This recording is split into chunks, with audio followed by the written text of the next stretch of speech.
Binaligtad ni Trump ang sitwasyon matapos lumabas ang listahan ng 42 eroplanong Amerikano na nawasak o nasira sa gitnang silangan na ikinabigla ng Washington.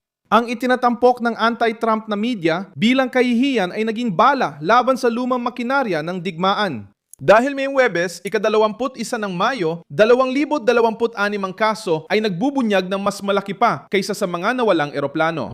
Ibinubunyag nito ang mahihinang base, desisyong hindi maayos ipinaliwanag, bilyong dolyar na alanganin at estrukturang militar na naglantad sa mga sundalong Amerikano habang sinusubukan ng mga burokrata kontrolin ang opisyal na bersyon. Ngayon, ginagamit ni Trump ang pagkalugi, inilalantad ang Pentagon, pinipilit ang mga kaalyado at binabago ang industriya ng digmaan ng Amerika. Kasama ang 1.5 trilyong dolyar na budget na nagiging mabigat na tanong para sa sistema, ang pagkawasak na ito ng mga sasakyang panghimpapawid sa gitnang silangan.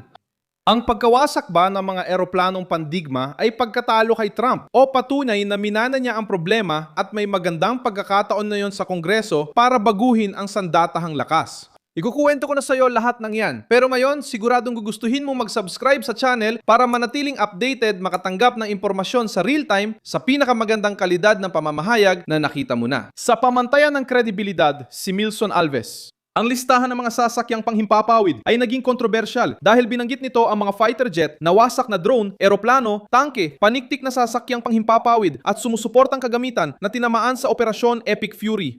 Ang ulat na binanggit ng Kongreso ay nagsasaad ng hindi bababa sa 42 sasakyang panghimpapawid na nawala o nasira, kabilang ang 24 na drone na MQ-Siam Reaper. Ang tinatayang gastos ng mga operasyon sa Iran ay umabot sa 29 na bilyon dolyar ayon sa pahayag ng pansamantalang taga-kontrol ng Pentagon, Jules Hurst.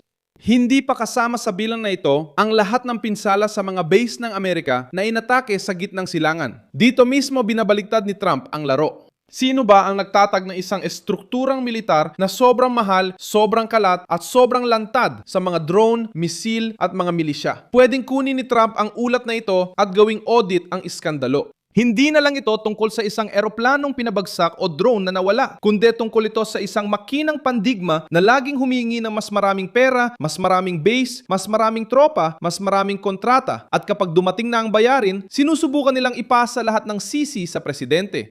Ipinakita ng brutal na pag-atake ang kahinaang matagan ng binabatikos ng kanan.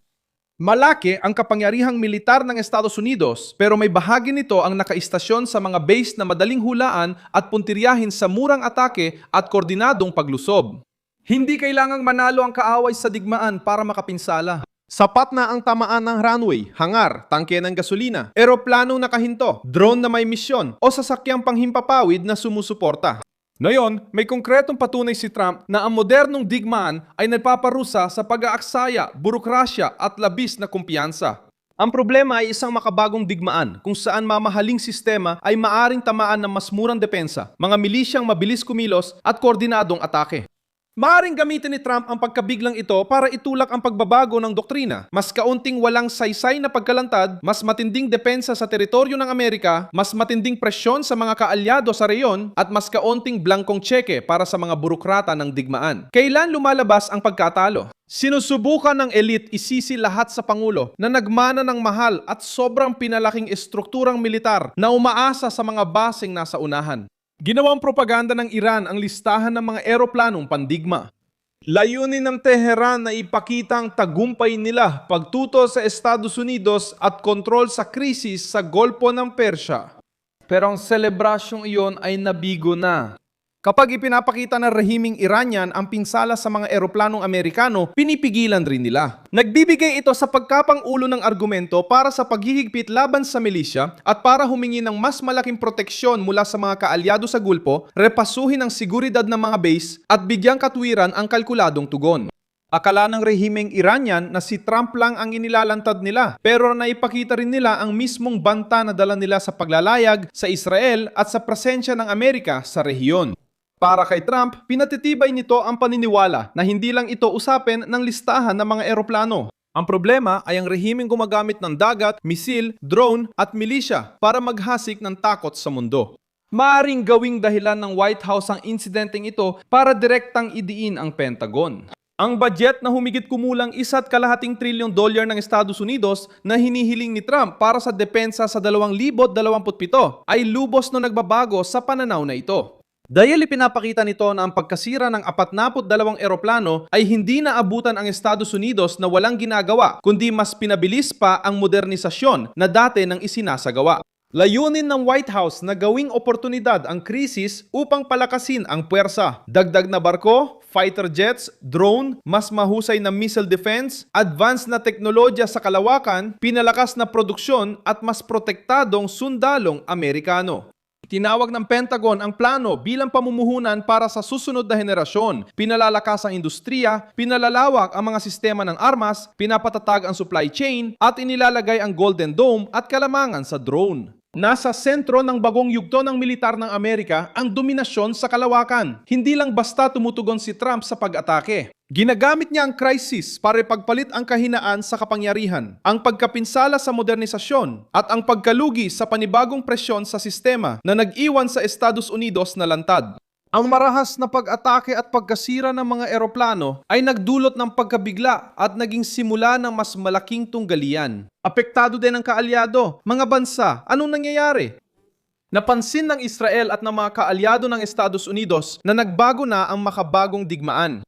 Hindi sapat na may pinakamahal kang eroplano, pinakasophisticadong drone o pinakaabansadong base. Kailangan mong protektahan ang runway, hangar, radar, tangke ng gasolina, barkong sumusuporta at koridor ng supply. Maaaring gamitin ni Trump ito para hilingin na mag-ambag ng mas malaking gastos ang mga kaalyado, palakasin ang sariling depensa at wag lang umasa sa Amerika para maiwasan ang mga krisis sa riyon na banta rin sa kanilang interes. Pinapakita ng pagkawala ng mga eroplano na hindi na pwede ang pamamahala ng digmaan ng mga burokratang nagtatago ng gastos, general na iniiwasan ang mahihirap na tanong, at komentaristang naalala lang ang sundalo kapag gusto batikusin si Trump. Ngayon, may hawak na totoong krisis ang Pangulo na may totoong bilang, totoong gastos at totoong mga kahihinatnan. Noong Mayo 20, hinaran ng militar ng US ang oil tanker na MT Celestial Sea na may bandilang Iranian sa golpo ng Celestial Sea. De bandeira iraniana no Golfo de Oman, Ang una sa paglabag sa blockade ng Amerika. Pinaputukan ito at pinalaya na may utos na baguhin ang ruta. Binabago nito ang takbo ng kwento habang sinasabi ng mga kalaban na may pagkataranta. Ipinapakita ng operasyon na patuloy na pinipresyo ni Trump ang lohistika ng Iran. Kinokontrol ang pagdaan at sinusubukan ang blockade. Malinaw na hindi hahayaang mantagumpay ang Tehran sa pagkawala ng eroplano bilang pampulitikang panalo. Kailangang magbayad sila sa kalakalan sa dagat. Alam ng rehimen ng blockade ng Amerika sa mga pantalan ng Iran ay nagpapahirap sa ekonomiya at pumipigil sa paglipat ng langis, barko at supply. Hinahayaan niyang umiral ang presyon kung saan masakip. Sa rutang pandagat, kita ng rehimen at kakayahan ng Tehran na suportahan ang digmaan. Napaaga ang pagdiriwang ng Iran. Sa paglalatala, pagsasamantala at paggamit ng listahan ng mga eroplano bilang propaganda, tinulungan din ng Tehran si Trump na ipakita sa mundo na ang rehimen ay kumikilos bilang isang banta. Ang panahon na inaasahan ng lahat na ang Estados Unidos lang ang sasalo, bawat krisis sa reyon ay itinutulak na ngayon sa hangganan. Kung ang mga eroplano ng Amerika ay tinamaan, ang nag-host din ng base ng Amerika ay kailangang sumagot. Ang umaasa sa lakas ng Amerika ay dapat magbayad at ang gustong protektahan laban sa Iran ay dapat akuin ang bahagi nila sa digmaan. Ako si Milson Alves, internacionalista at layunin kung bigyan ka ng totoong impormasyon araw-araw. Tingnan ang news links sa video description.